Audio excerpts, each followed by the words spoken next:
Hello everyone. I want to talk through a proof for two of the properties of parallelograms. Those properties are the first two theorems that we've taken a look at.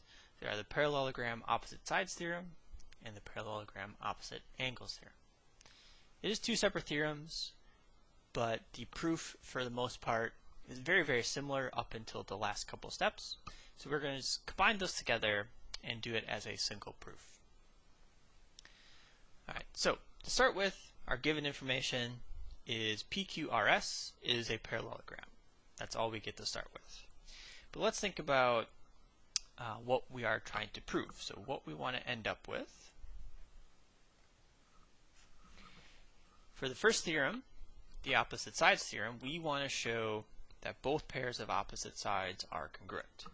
So in this parallelogram, we want to show that PQ is congruent to RS. And we also want to show for our other pair of sides, we have QR is congruent to PS. And for the second theorem, we need to show that the opposite angles are congruent. So we have angle P is congruent to angle R, and our second pair is angle Q is congruent to angle S. Alright, so four separate things that we want to show, but as I said, they all the steps are very similar up until the end. So everything should flow pretty good here. So let's get started. So for our proof, our given information is that we have a parallelogram. So it is given that PQRS is a parallelogram.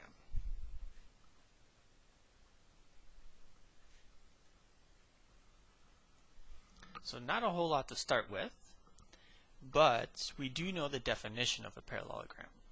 Now the way that we define a parallelogram is it is two pairs, the two pairs of opposite sides are parallel. So we know that PQ and RS are parallel, and we know that QR is parallel to PS. So let's say by the definition,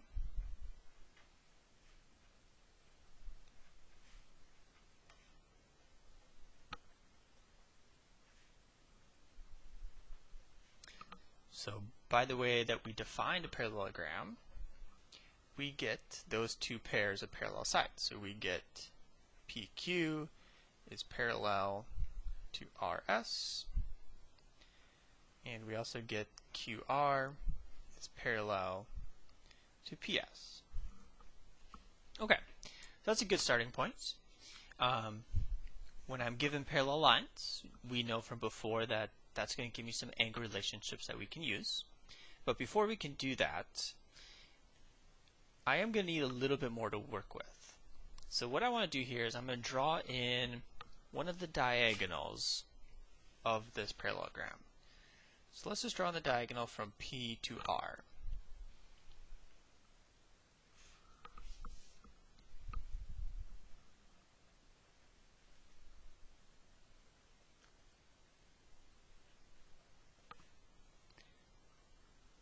So as long as we have 2 points, we know that we connect them together with a segment. That's one of our axioms in geometry. But what this does for us is now my parallelogram is split into two triangles. And what I want to do is I want to show that these two triangles are congruent to each other. And if I can show that they're congruent, that means that their corresponding parts also have to match up, which is going to give me my four pairs that I'm looking for. So we know that we have some parallel lines, and I just drew in this segment, which can act as a transversal. So PQ and RS are parallel, cut by this transversal. So that means that angle QPR and angle SRP, those are alternate interior angles, and they have to be congruent to each other. So by the alternate interior angle theorem,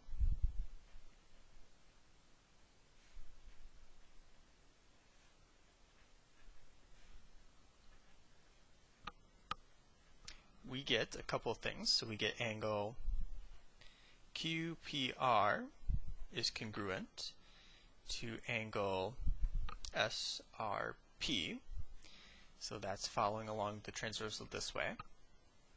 But we also know that QR and PS are parallel to each other.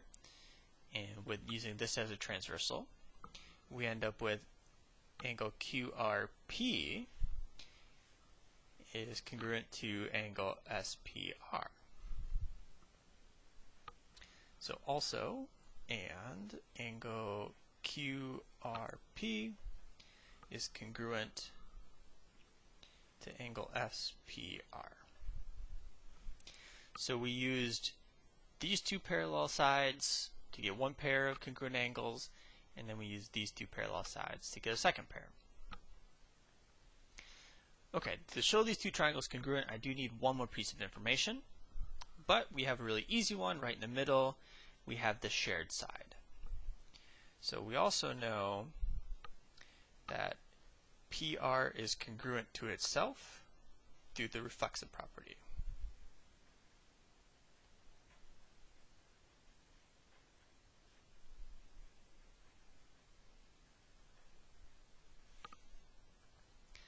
So now that we have that, we have our 1, 2, 3 pieces of information for each of the triangles. And looking at the way that that information is laid out, we have an angle, side in the middle, and another angle for both triangles. So therefore, triangle, and how do I name this? Let's name it triangle QPR is congruent to triangle SRP, and we are using the angle side angle congruence theorem. Great. So now we know that drawing in that diagonal splits up this parallelogram into two congruent triangles. So if these triangles are congruent, we also know that the corresponding parts are congruent as well. So right away that gives us our side lengths that we are looking for. So we know that PQ is congruent, so this side matches up with RS because they're corresponding parts. And we also know that the top and bottom, so QR is congruent to SP. And so corresponding parts, and I'm going to abbreviate that, corresponding parts of congruent triangles are congruent. All right, so that takes care of our side lengths. And we also wanted to show our angles as well. One of the angles we already have here, so angle Q and angle S. So angle Q is congruent to angle S by corresponding parts. And then our last pair of angles here, angle P and angle R, we do have a couple of different ways that we can get there. If we look at them, splitting this up into two angles, this angle is the same as this piece of R, and then this piece of R is the same as this piece of angle P. So we can add those two together and they're going to be the same. Another option is we can follow a very similar argument and we can draw in our second diagonal this way, splitting up our triangle or our parallelogram into these two triangles, and then we end up with those opposite sides the same. So I'm going to say, using a similar argument,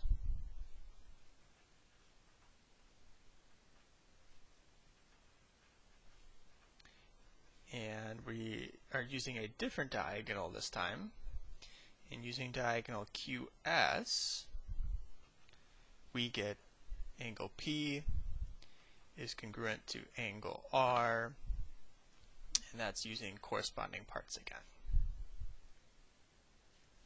So we have our two pairs of side lengths that we wanted the same, and we have our two pairs of angles. So, starting with a parallelogram, our first two properties, we know that the opposite sides are congruent and the opposite angles are congruent. And that wraps it up.